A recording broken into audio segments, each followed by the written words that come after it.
लंकापुरी पुण्यभूमी पवित्र, तिथे नांदतो ज्ञान राजा सुपात्र. तया आठविता महापुण्यराशी, नमस्कार माझा सद्गुरु ज्ञानेश्वरासी. नमो नंताय शुद्धाय कूटस्थायात्मने नमः.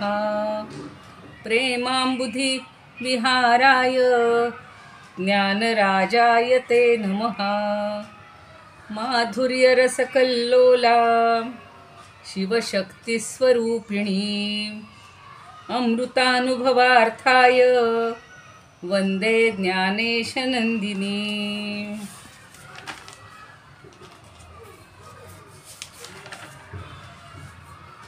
ज्ञानेशोऽनुभवामृतं व्यरचयत् ज्ञानेश्वरं पूजये. ज्ञानेशेन निरूपिता सुमधुरं गीता नमो ज्ञानिने. ज्ञानेशात् परमार्थवित् सुचरितं ज्ञानेश्वरस्याद्भुतं. ज्ञानेशे लघुजीविते गुणगणो ज्ञानेश्वरत्वं कृती. नमितो योगी थोर विरागी तत्वज्ञानी संत, तो सत्कविवर परात्पर गुरु ज्ञानदेव भगवंत.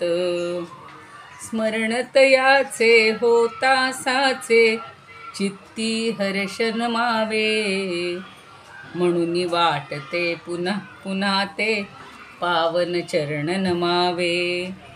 अनन्य भावे शरण रिघावे अहंकार सांडून, जणी टाकावी तयावरून या काया कुरवंडून. आणि पहावे नितांत सुंदर तेजोमय ते रूप, सहज साधनी नित्य रंगुनी भावे मग तद्रूप.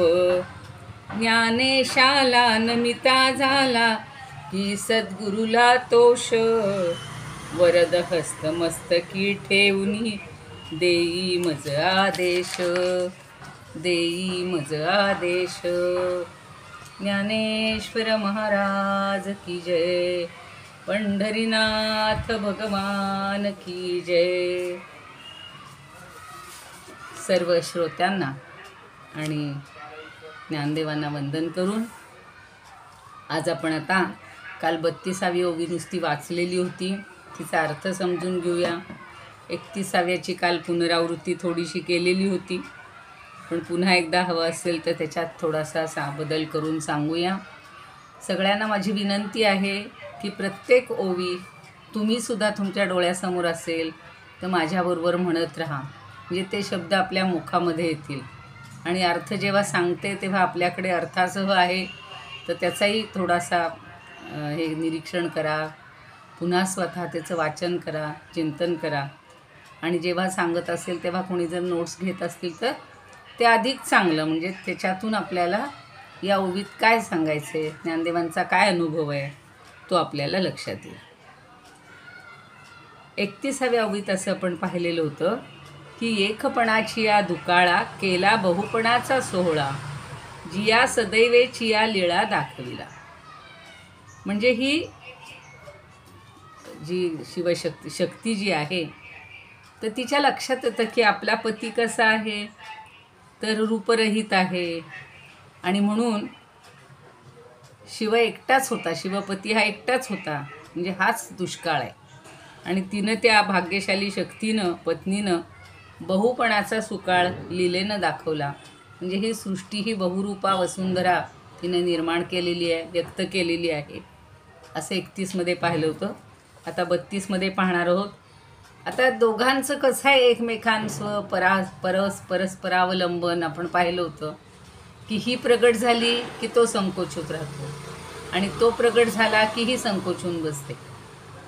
म्हणून 32वी ओवी काय म्हणतात, अंगाची आटणिया अंगाची आटणिया, कांतू वाया आणिला जिया कांतू उवाया आणिला जिया. स्वसंकोचे प्रिया रूढविली जेणे, स्वसंकोचे प्रिया रूढविली जेणे. म्हणजे ही पतीसाठी खूप झिजलेली आहे. अंगाची या आठवणीया आपल्या महिलासुद्धा म्हणत असतात, मी अगदी माझा जीव अगदी ओवाळून टाकला आहे, माझ्या हाडाची काडं केलेली आहे. म्हणजे पतीसाठी ती खूप झिजली. आटणीया अंगाची जणू काही तिनं आटणी केलेली आहे, झिजली आहे पतीसाठी खूप. आणि मग तिनं काय केलं, कांतू उवाया आणीला जिया. आणि ह्या पतीचा तिनं विस्तार केलेला आहे. जिया म्हणजे जिने, म्हणजे जिने पतीचा विस्तार केलेला आहे. स्वतः पतीसाठी खूप झिजली आणि पतीचा विस्तार केला. आणि स्वसंकोचे प्रिया रूढविली जेणे. आणि त्यानं काय केलं तर आपल्या अंगाचा संकोच केला. तिनं त्याचा विस्तार केला, पण त्याच्या लक्षात आलं की आपला विस्तारपेक्षा हिचाच विस्तार हवा आहे. आणि म्हणून पतीनंही आपल्या अंगाचा संकोच केला. स्वसंकोचे प्रिया रूढविली जेणे. आणि मग त्या प्रियेची रूढविली म्हणजे तिला रूढ केलं, तिला प्रतिष्ठा प्राप्त करून दिली. म्हणजे शक्तीनं खूप परिश्रम घेतले, तिनं अनेक आकार घेतले. प्रत्येक आकारात शिवस्वरूप आत्मा स्वतंत्ररित्या विराजमान झाला. आणि असा शिवाचा विस्तार झाल्यावर त्या शिवानं चित्स्वरूपानं आपला संकोच करून घेतला. म्हणून ही प्रिया सगुण किंवा साकार झाली. म्हणजे आपल्या ध्यानात असं येईल की हे जे चैतन्य आहे किंवा ऊर्जा आहे, पुरुष आहे, त्याचं घनीभवन होण्यामुळं किंवा संकोच पावल्यामुळं प्रकृती ही रूढ झालेली. जसं पडद्याआड पती गेला की पत्नी आपली सगळ्या भूमिका करत असते.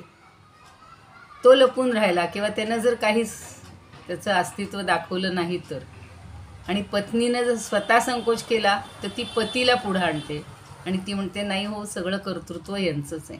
आणि पती म्हणत असतो नाही हो, ही खूप कष्ट करते, ही स्वतःची जीवाची आटणी करते. तसं या दोघांमधलं हे परस्परावलंबन आहे. आणि म्हणून 32मध्ये ते असं सांगत आहेत. आता वेगवेगळ्या ग्रंथातला आपण थोडासा अभ्यास करूया. जी गुलाबराव महाराजांची हे आहे, काय म्हणू आपण, टीका आहे, ती पण पाहूया थोडीशी. अंगाची या आटणिया कांतू वाया आणि लाजिया स्वसंकोचे प्रिया रूढविली जेडे. आता स्वतःच्या अंगाच्या आटणीनं म्हणजे संकोच करून जिनं काय केलं, कांतू म्हणजे आपल्या प्रियकराला, उवाया आणीला, उवाया म्हणजे प्रगट केलं, प्रगटात उजेडात आणलं म्हटलं तरी चालेल. जिया म्हणजे जिनं. आणि स्वसंकोचे प्रिया रूढविली जेणे. आणि ज्या प्रियपतीनं आपला संकोच करून आपल्या प्रिय पत्नीला प्रगट केलं. म्हणजे दोघंही एकमेकांबद्दल असे काय म्हणूया, मोठ्या विशाल हृदयी आहेत किंवा मोठ्या दृष्टीचे आहेत. आपल्यापेक्षा दुसऱ्याला महत्त्व द्यायचं आत्ताच्या काळात बघा तसंच चाललेलं आहे, किंवा तसं व्हायला पाहिजे असं माझं मत आहे. नाहीतर पत्नी जर वरच्या पदावर गेली असेल तर नवऱ्याला थोडंसं वाईट वाटतं. आणि नवऱ्याचा जास्त उत्कर्ष झाला तर पत्नीला थोडासा तो अहम दुखावला जातो. पण इथं तसं नाही आहे. पत्नीने हे सगळं आपलं दृश्यरूप साकार केलं की हा संकोचित होतो, म्हणजे तो पडद्याआड जातो.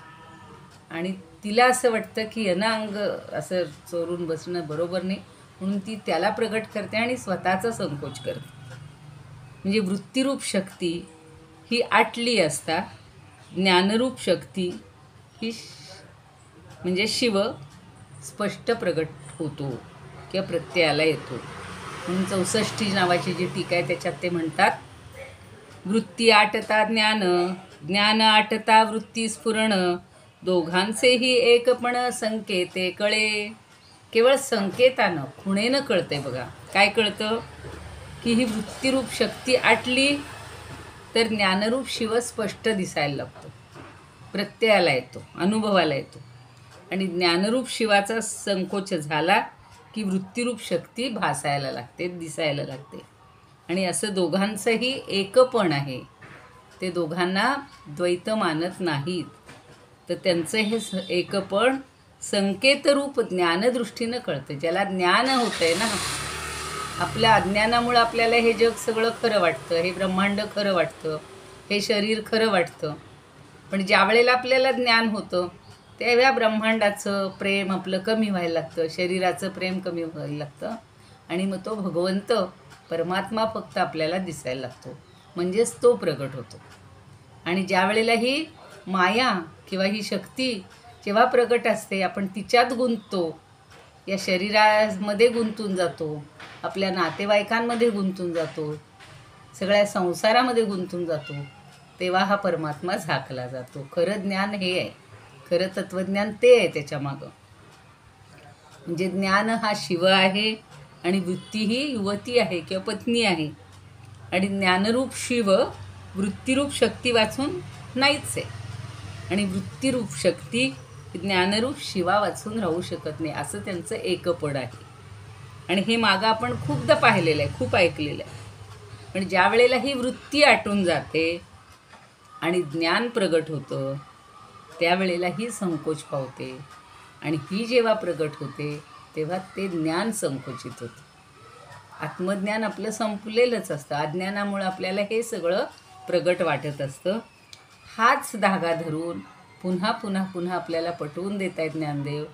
पूर्ण ज्ञानेश्वरीतही पाहिलं, चांगदेव 65तही पाहिलं की अहंकारामुळं, मीपणामुळं, अज्ञानामुळं आपल्याला हे सगळं दृश्य जे आहे हे खरं वाटतं आणि हे नश्वर आहे हे आपल्याला लक्षात येत नाही. आता 8व्या अध्यायातल्या ज्ञानदेवांच्या ओव्या आम्ही अभ्यासतो आहोत की हे शरीर कसं आहे, अत्यंत ज्याला आपण म्हणू ना अस्वच्छ म्हणा, अपवित्र म्हणा, निरुपयोगी म्हणा, भयानक म्हणा, असं सगळं आहे. आणि तरीसुद्धा आपण त्याच्यावरच प्रेम करतो, त्याचेच चोचले पुरवतो, त्याच्याच विषयांच्या आहारी जातो. म्हणून ते जेव्हा ज्ञान आपल्याला येईल की हे शरीर आपलं नश्वर आहे, हे शरीर विषयांच्या आहारी गेलं जात असतं, आपल्याला दुःख देणारं हे शरीरच आहे, मग आपण कुणाची सेवा करायला पाहिजे, कुणाची साधना करायला पाहिजे, तर परमात्म्याची करायला पाहिजे, परमात्म्याला समजून घेतलं पाहिजे. आणि ते अज्ञान दूर झालं आणि परमात्मा दिसायला लागला की ह्या शक्तीचा संकोच होतो, म्हणजेच हे अज्ञान नष्ट होतं. हा सगळा धागा प्रत्येक ओवीमध्ये सांगितलेला आहे.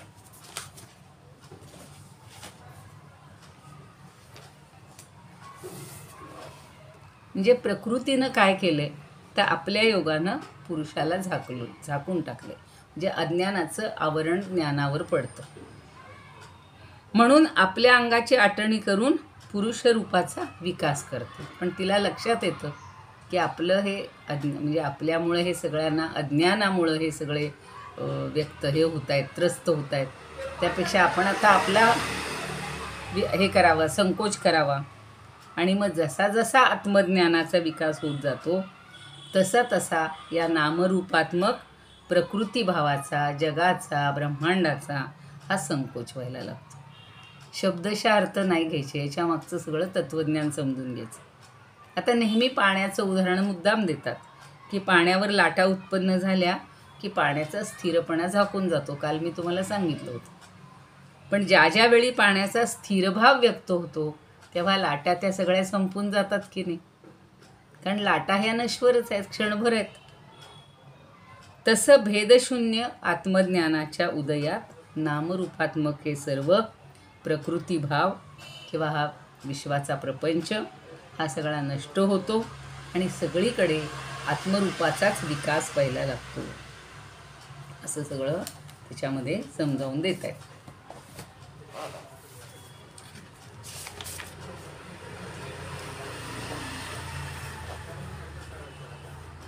आता ही प्रकृती काय करते तर आपल्या अंगाची आटणी करते, म्हणजे हाडाची काढं करते आणि आपल्या नवऱ्याला म्हणजे परमात्म्याला उत्कर्षाला आणते, हे व्यवहारातल्या दृष्टीने.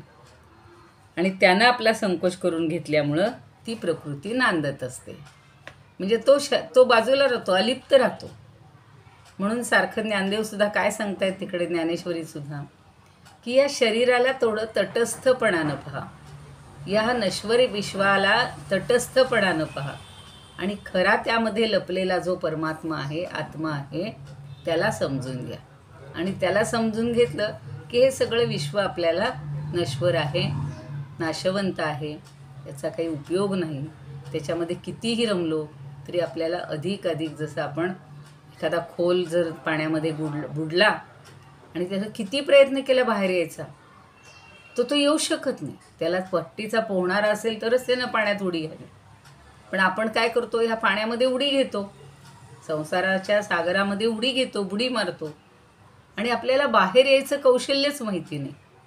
पण जेव्हा आपल्याला ज्ञान होतं की अरे छा, मी चुकून ह्याच्यामध्ये पडलेलो आहे, आता मला बाहेर जाण्यासाठी भगवंताची, जसं त्या गजेंद्रांनी मोक्ष होण्यासाठी भगवंताची स्तुती केली, त्याची भक्ती केली, तसे या संसार सागरातून बाहेर येण्यासाठी फक्त एक उपाय आहे, तो म्हणजे भगवत भक्ती आणि सतत भगवंताचं चिंतन, सतत नामस्मरण. आता नवविधा भक्ती समर्थांनी खूप छान समजावून दिलेले. कुठलीही एक भक्ती करा, नाही सगळ्या 9च्या 9 आपल्याला करता आल्या तरी हळूहळू नामस्मरणापासून किंवा श्रवणापासून, कीर्तनापासून जे करता येईल ते जर आपण केलं तर या संसार स्वरूपी सागरातून आपण बाहेर येणार आहोत. आता ही जी भक्ती नव्हे, शक्ती ही काय करते, तर या एकाच पुरुषाच्या ठिकाणी निद्रा आणि स्वप्नामध्ये विचित्रपणाचा सोहळा दाखवते. म्हणून जीवाला काय करावं लागतं, आपल्या स्वरूपाचा संकोच करून घ्यावा लागतो. जीवाचं यथार्थ स्वरूप प्रगटच होत नाही, पण ते जेव्हा होतं, जेव्हा आपलं अज्ञान संपतं, त्यावेळेला हे स्वप्नासह निद्रेचा सगळ्या नाश होतो. म्हणून सकाळच्या ओवीत तर त्यांनी सांगितलं होतं की स्वप्नामध्ये, म्हणजे स्वप्नात अजून एक स्वप्न पाहतो आपण, म्हणजे आपली ती स्वप्नाची शृंखला संपतच नाही. म्हणजे ते आणि जागं झालं की आपल्याला कळतं की अरेच्या, मी काय वेड्यासारखा त्याच्यात रमून गेलो. तसं हे स्वप्नमय जगत आहे. आणि जेव्हा परमात्मा स्वरूपाचा आविर्भाव होतो, मग हे जगद्रूप कार्यसुद्धा नाहीसं होतं. म्हणजे इतकी माया ती पुरुषाधीन आहे, हे स्पष्ट करण्यासाठी महाराजांनी म्हणजे ज्ञानदेवांनी स्वसंकोचे, म्हणजे आपला संकोच करून घेतला. आपल्या वास्तव स्वरूपाचं आच्छादन दूर केलं आणि रूढविली जेणे, म्हणजे तिला नांदवलं आहे किंवा तिला प्रगट केलेलं आहे. पण शब्दशः अर्थ तिला दूर केल्याशिवाय, तिचं अज्ञान दूर केल्याशिवाय किंवा तिच्यावरचा आपला विश्वास दूर केल्याशिवाय परमात्म्याचा आश्रय जिला आहे तो परमात्माच प्रगट व्हायला पाहिजे. तो आपल्या अंतरंगात आपल्याला दिसला पाहिजे. या विश्वामध्ये परमात्माच भरून राहिलेला आहे. हे विश्व हे क्षणिक आहे, एवढं लक्षात घेतलं की मग आपल्याला तिचा संकोच होतो, म्हणजेच अज्ञानाचा संकोच होतो. आता कधी एखाद वेळेला त्यांनी एक छान उदाहरण दिलेलं आहे एक ठिकाणी, की सगळी जीवांची खटपट कशासाठी आहे, खरं म्हणजे परमात्म्याच्या आश्रयामुळंच हा मायेचा नाश होणार आहे. आणि ही जीवाची खटपट चालू आहे. जेव्हा ज्ञानाकडे माणसाची ओढ लागते ना, मग मोक्ष साधनं बाकीची निरर्थक होती. एकदा असं झालं की फिर्याद करून चोरापासून होणाऱ्या उपद्रवाबद्दल दाद मागायचे ठरलं. आणि त्या न्यायाधीशानंच काय केलं, चोराला समजून उमजून आश्रय दिला. आता त्या मिळेल का हो, ज्यांनी दाद मागितली त्यानं, ज्याची चोरी झाली त्याला, त्या न्यायाची आशाच करायला नको. तसं आपण या जर फक्त मायेलाच आश्रय दिला, मायेमध्येच गुंतून राहिलो, संसारातच रमून राहिलो, तर तो परमात्मा कधी आपल्याला प्रगट होईल का? नाही होणार. पण हळूहळू आपण आता वेगवेगळ्या ग्रंथांच्या आधारे हे समजून घेतोय. म्हणून परमात्मा आपल्या कुटुंबाला, म्हणजे मायेला पाहायला जातो आणि त्याची अवस्था काय होते ती आता पुढच्या 33व्या ओवीत सांगितली.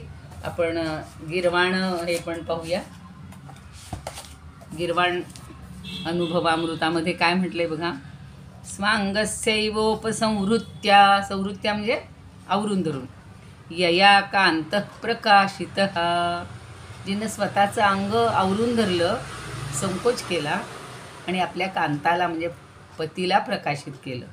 येन कृत्वा स्वसंकोचम प्रियैवाग्रे प्ररोहिता, आणि त्यानं पुन्हा स्वतःचा संकोच केला आणि प्रियेला रूढ करून टाकलं.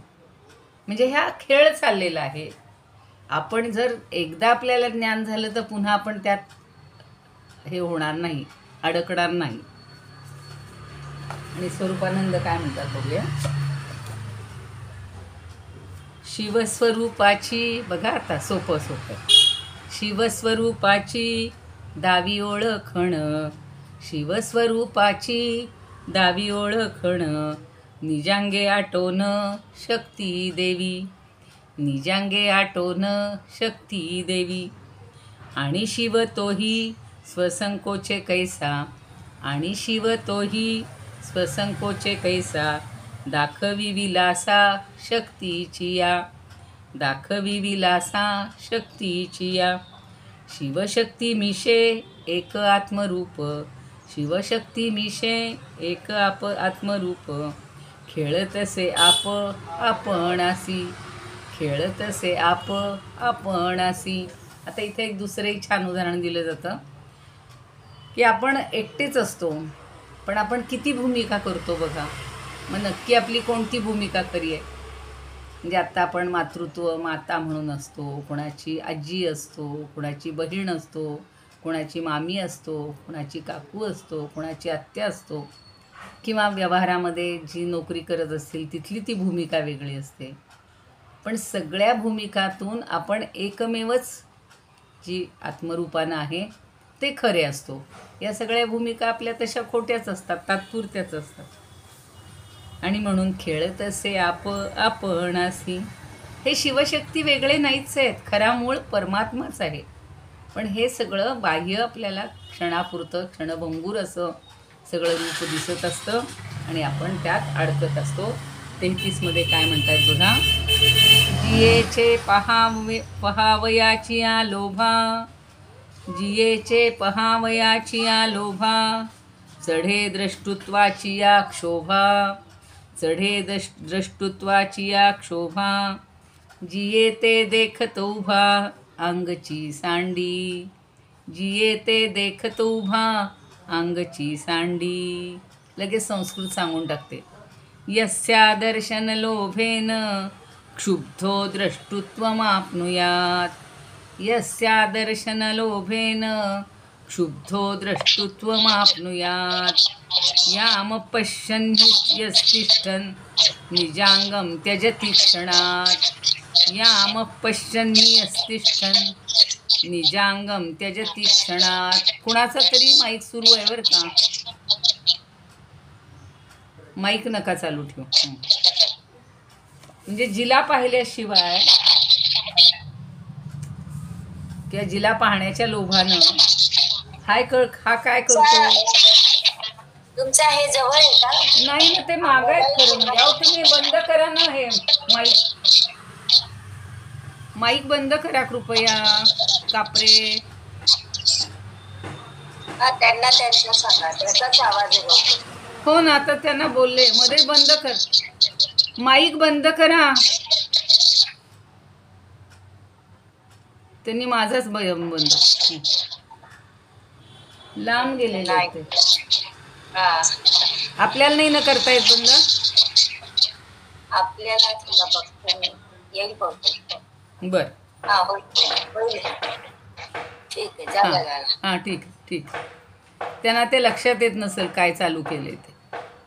बर. जिये ते पहावाची लोभा, चढे द्रष्टुत्वाची क्षोभा, जिये ते न देखत उभा अंगची सांडी. मगाच्याच ओवीला जोडून हा पुढचा भाग आहे. काय म्हणतात की जिये ते पहावयाची लोभा, पहावयाची म्हणजे पाहण्याच्या, लोभा म्हणजे लोभाने, म्हणजे जियेचे म्हणजे जिला पाहण्याच्या लोभाने किंवा जिला पाहावं अशी प्रेमवृत्ती निर्माण झाली. आणि मग तो काढतो चढे द्रष्टुत्वाची क्षोभा. मग तो द्रष्टा बनतो. द्रष्टा म्हणजे पाहणारा. तिला पाहावं असं त्याला पुन्हा वाटतं आणि पुन्हा तो द्रष्टा बनतो. आणि जिये ते न देखत उभा, पण जेव्हा तो तिला पाहतच नाही, न देखत नुसता उभा राहतोय, न देखत उभा अंगाची सांडी. खरं असं ते पुढं घ्यायचे अन्वय. तो उभ्याच्या उभ्या आपलं अंग सांडून टाकतो, म्हणजेच आपला संकोच करून टाकतो, म्हणजे आपलं अंग सोडून देतो, म्हणजे आपलं अस्तित्वच तिथं टाकून देतो, म्हणजे फक्त तिचं अस्तित्व उरतं. तिला पाहण्यासाठी म्हणून तो उत्सुक होतो, त्याला प्रेम उत्पन्न होतं, तो द्रष्टा म्हणून पाहायला लागतो आणि तिला पाहत तर नाहीच आणि स्वतःलाही झोकून टाकतो, म्हणजे स्वतः आडवा होतो. म्हणून 64मध्ये म्हणतायत, वृत्ती पाहे तेव्हा पाहणारे ज्ञान, वृत्ती पाहे तेव्हा पाहणारे ज्ञान, वृत्ती न पाहे तरी न राहे ज्ञानपण, हे अनुभवाची खूण जाणती संत. हे संत जाणतात. काय संत जाणतात? की ह्या वृत्तीच्या साह्यानं ज्ञानच जाणत आहे, आणि वृत्ती वाचून जाणणं हे ज्ञानाला संभवतच नाही. हा संतांचा अनुभव आहे. म्हणजे तिच्या ठिकाणी पाहायला गेलं तर ती दिसतीये, पण तिला जाणणं असंभव आहे किंवा ज्ञानच होणं अवघड आहे. म्हणून आपल्याला वाटतं की आपल्याला सगळं कळलं, पण त्या ज्ञानाशिवाय हे कळणं व्यर्थ आहे. वृत्तीमुळं ज्ञान आणि द्रष्टृत्वाला प्राप्त होतो. जे ज्ञानाला द्रष्टा होण्याची संधी मिळते वृत्तीमुळं. त्याला वाटते पाहूया ही काय काय करते, आणि ते वृत्तीस्फुरण जर झालं नाही तर ज्ञान हे चिन्मात्र होतं. म्हणजे द्रष्टा दृश्य आणि हे जे द्वैत आहे हे तिथं उरत नाही. संतांना हे वेगळेपण जाणवतच नाही. तिथे फक्त परमात्म स्वरूपच दिसतं. हे तिचं रूप त्यांना समजतच नाही, आणि तिला जाणण्याकरता ज्ञानद्रष्टा होतं, आणि ते वृत्तीशिवाय त्याला द्रष्टृत्व येतच नाही. तो एकटा तिला काहीच पाहू शकत नाही, काही करू शकत नाही. अगदी थोडक्यात असं की तिच्या ठिकाणी जे द्रष्टत्वाचा आरोप आहे त्याच्या ठिकाणी, तर तो सुद्धा आरोप निघून जातो. कधी जातो? की ही दृश्य प्रकृती आहे, तो सगळा भास पाहण्याच्या दृष्टीनं पुरुष द्रष्टृत्व किंवा द्रष्टा या धर्माला क्षोभ पावतो, म्हणजे त्याला दिसत नाही, ती पाहू शकत नाही. आणि प्रकृतीच्या संबंधानं आत्म्याकडं द्रष्टृत्व येतं किंवा धर्म येतो, पण हा जगदविलास जिचा आहे अशी प्रकृती समोर दिसली नाही तर तो पुरुष उभ्यानं चांग टाकून देतो. म्हणजेच पुरुष दृश्य संबंधानं घेतलेल्या द्रष्टृत्व भावाचा दृश्यरूप प्रकृती न भासल्यामुळं त्याग करतो. म्हणजे स्वतःच्या दृश्यभावाचा तो त्याग करतो, आणि मग पुरुषावर आलेला दृष्टत्वाचा आरोप जातो. खरं पुरुष त्याला काही पाहायचंच नसतं, त्यालाच सगळ्यांनी पाहायचं आहे, तोच पाहण्याजोगा आहे, तोच जाणण्याजोगा आहे. असं सगळं थोडंसं काय म्हणूया आपण, संभ्रमात टाकणारी अशी ही रचना आहे. सोप्या भाषेत बघूया आपण.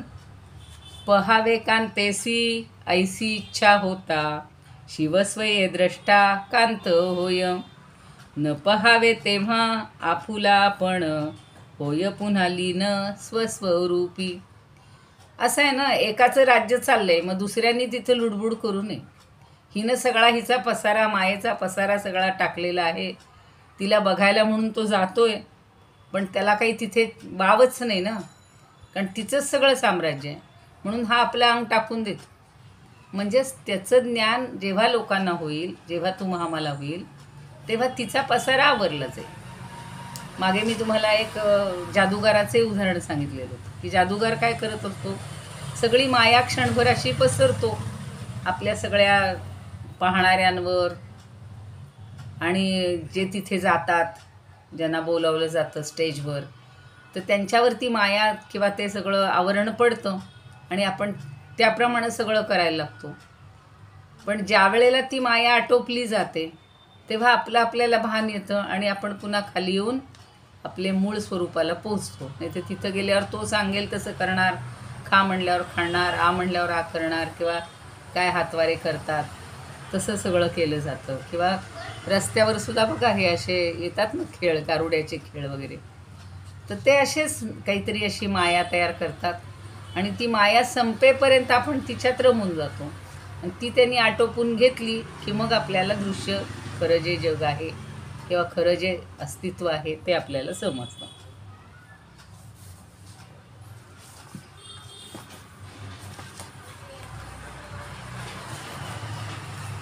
म्हणजे तिला पाहण्याच्या तीव्र इच्छेनं या शिवामध्ये द्रष्टेपणा उचंबळून आलाय. पण तिला जर पाहिलं नाही तर तो उभ्या उभ्याच आपल्या द्रष्टेपणाचा त्याग करतो. म्हणजे त्यालाही ते द्रष्टेपण नको आहे, तो पाहणंच सोडून देतो आणि चक्क दृष्टी झाकून घेतो, डोळे मिटून घेतो. आणि मग शक्तिशून्य शिव हा द्रष्टाही राहत नाही. खरा म्हणजे तो काय म्हणू आपण, करता नाही, कुठली गोष्ट करत नाही, काही पाहत नाही, त्याचंच अस्तित्व आपल्याला पाहायचं आहे, त्याचं ज्ञान आपल्याला होणं आवश्यक आहे. शिव म्हणजेच आत्मा, परमात्मा. आणि त्याचं ज्ञान जेव्हा होईल तेव्हा शक्तीचा सगळा ऱ्हास होईल. शक्ती म्हणजे ही प्रकृती, तात्पुरती जी सगळी माया आहे ही.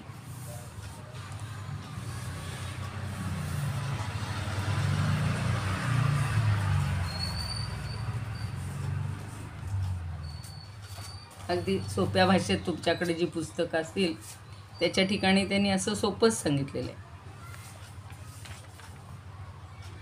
की या प्रकृतीनं आपल्या अंगाची आटणी केली, परमात्म्याला उत्कर्षाला आणलं आणि आपल्या स्वरूपाचा संकोच करून त्यानं घेतला, म्हणून ती जगात नांदती आहे. आणि तिला पाहण्याच्या इच्छेनं पुरुष द्रष्टा बनतो, म्हणजे द्रष्टृत्व दशेला प्राप्त होतो. आणि ती दिसली नाही तर उभ्या उभ्या अंग टाकून देतो, म्हणजे अस्तित्व त्याचं तिथं त्या ठिकाणी संपतं. आता पुढच्या ओवीमध्ये काय म्हणतात बघा. पुढच्या ओवीमध्ये म्हणतायत,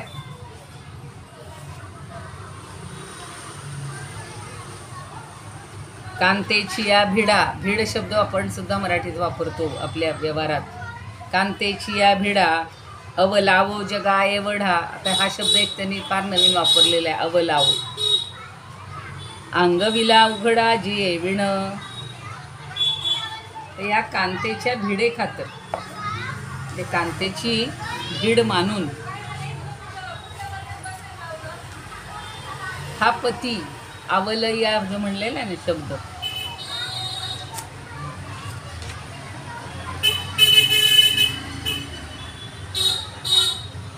काहींनी अंबुला शब्द वापरलेला आहे, काहींनी अवलविया असं म्हटलेलं आहे. तर हा जो पती आहे तो शब्द त्या शब्दाचा अर्थ आहे अवलावो किंवा अंबुला म्हणजे पती. तर हा जो पती आहे हा काय करतो, त्या पत्नीच्या भिडे खातर दृश्य जगा एवढा होतो, दृश्या एवढा होतो. आणि ती जवळ नसली तर तो अदृश्य होतो. म्हणजे त्याचं रूप हे झाकलंच गेले. ते विश्व म्हणजे तोच आहे, त्याला वेगळं अस्तित्वच नाही आहे. आणि तिच्या भिडे खातर तो ते रूप धारण करतो.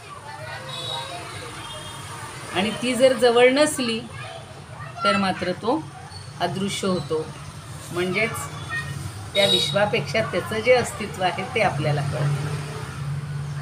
परमात्मा जेव्हा आपल्याला समजायला लागतो, त्याचं जेव्हा ज्ञान होतं तेव्हा हे विश्व सगळं नष्ट होतं किंवा विश्वरूप जे आहे हे भासमान आहे, हे खरं नाही, हे आपल्याला समजायला लागतं.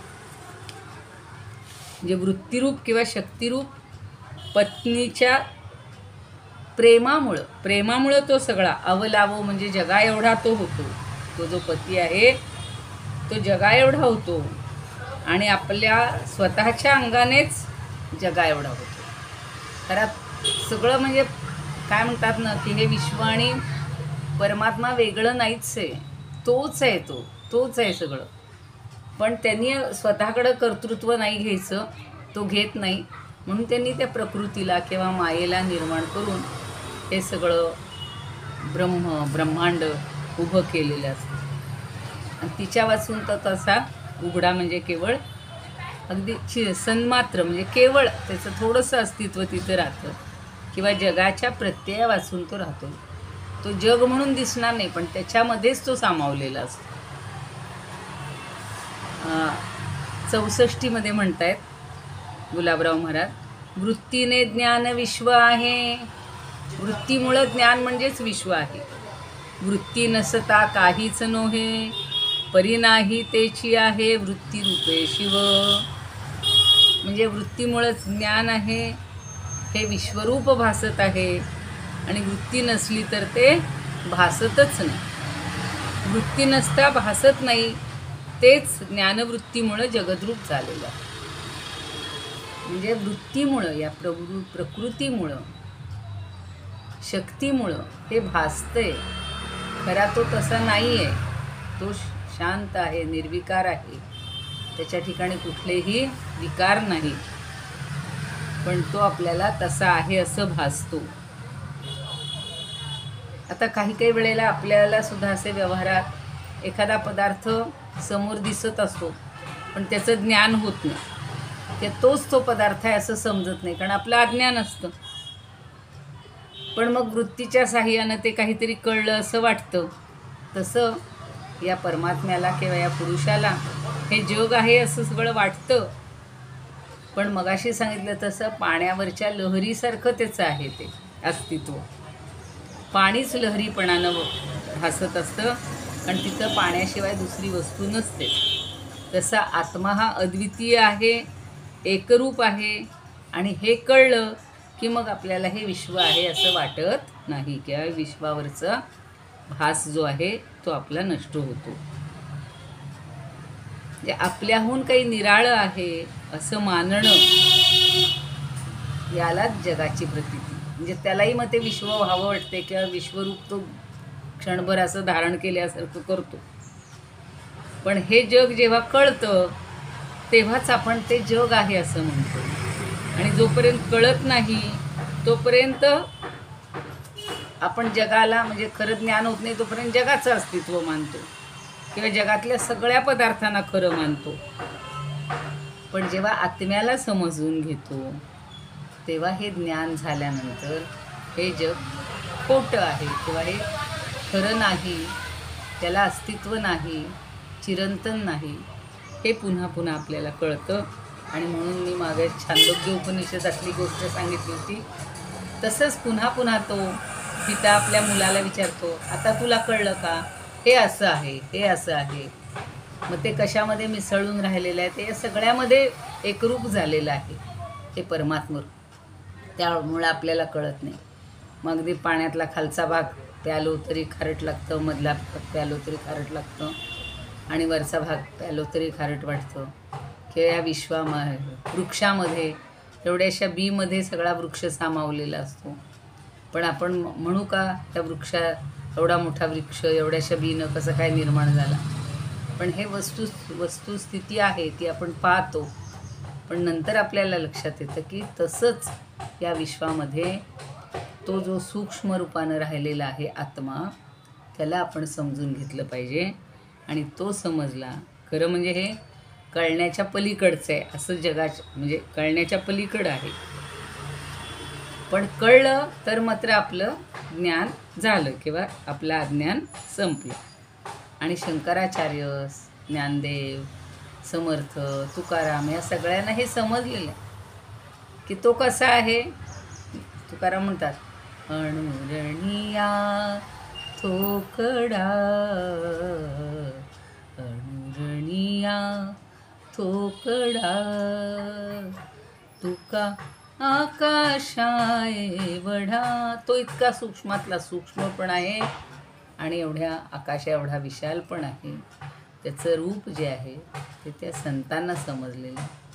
आज त्या ह्यांनी सांगितलं होतं, गुरूंनी, महाराजांनी, की आपल्याला शरीर म्हणजे अनेक कण एकत्रित आलेले आहेत. किंवा आपण ह्याच्यामध्ये पाहतो धुराचे कण असतात, तर आपल्याला वाटतं आकाशातनं धुराचे लोट येत आहेत, तर ते लोट आपल्याला दिसतात, पण संतांना त्यातला कण दिसत असतो. ते त्या अशा नश्वर ह्याच्याकडे किंवा भासमान ह्याच्याकडे पाहत नाही, त्यातलं मूळ काय आहे ते शोधण्याचा प्रयत्न करतात. असं या ज्ञानदेवांना यातला सूक्ष्म भाग कळलेला आहे. हा सगळा व्यर्थ पसारा हा व्यर्थ आहे किंवा निरर्थक आहे, भासमान आहे, हे त्यांना समजलेलं आहे. त्यामुळे ते या संसारामध्ये, या सगळ्या बाह्य विश्वामध्ये, बाह्य पसाऱ्यामध्ये कधीच अडकून पडत नाही. 34 पर्यंत ओव्या झालेल्या आहेत. आज आपण इथेच थांबूया. 32, 33, 34. उद्याला 35 पासून घेऊया. आणि तुम्हाला ज्या परीनं समजेल त्या परीनं सांगा. इथला एखाद्या शब्दाचा अर्थ काव्यानं आपल्याला सांगता आला तरी चालेल, किंवा ओवीचा एक चरण जरी सांगता आला तरी चालेल. उद्यापासून बघा कोणाला काही म्हणता आलं, सांगता की निदान ओवी म्हणून दाखवा. ओवी म्हणता म्हणता आपल्याला त्यातला एखादा शब्द समजला तरी चालेल. तुमचा काहीतरी सहभाग असावा असं मलाही वाटतं. कारण फक्त ही एकेरी वाहतूक असं वाटते, आणि मग तुम्हाला काहीच समजलं नाही समजलं हे काही कळत नाही. शेवटची 5 मिनटं आपण थोडीशी समजून घेण्यासाठी ठेवत जाऊया प्रार्थना झाल्यानंतर. इदमुपकर्तुं भुवनमण्डलं समुदितमिव भास्करं सादरं वन्दे ज्ञानेश्वरं. त्रिभुवनमाता भगवद्गीता लोकमङ्गला लोकविश्रुता लोकहितं सन्ततं ज्ञायता येन ज्ञानेश्वरी विरचिता. श्रुत्वा प्राकृतगिरं सादरं वन्दे ज्ञानेश्वरं सादरं वन्दे ज्ञानेश्वरम्.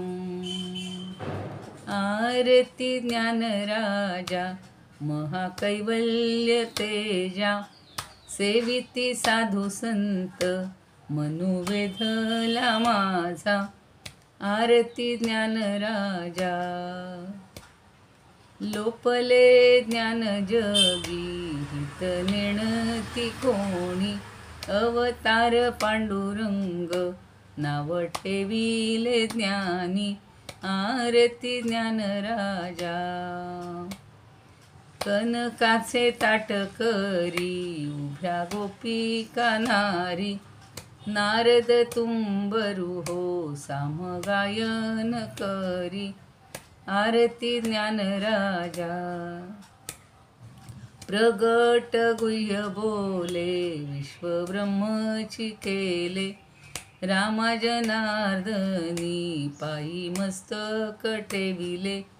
आरती ज्ञानराजा महाकैवल्य तेजा सेविती साधू संत मनु वेधला माझा. आरती ज्ञानराजा. ज्ञानेश्वर महाराज की जय. पंढरीनाथ भगवान की जय. पुन्हा एकदा सर्वांना शुभेच्छा. आणि उद्याला माझं एका दुसऱ्या ग्रुपवर 3 ते 3:45 असं एक व्याख्यान आहे. आंतरराष्ट्रीय योग दिनानिमित्तानं उद्या ठेवलेलं आहे पुण्याच्या एका संस्थेनं. तर ती लिंक पाठवली तर त्या व्याख्यानापुरती फक्त ती उघडावी. बाकीची आपली रोजची लिंक काही लक्षात ठेवायची. नंतर आपल्या वेळेला जेव्हा 4:45ला आपण जमू त्यावेळेला त्या लिंकवरच या. मला संध्याकाळपर्यंत लिंक आली तर मी आपल्या ग्रुपवर पाठवून देईन. ज्यांना शक्य आहे त्यांनी या. कोणाला काही शंका असेल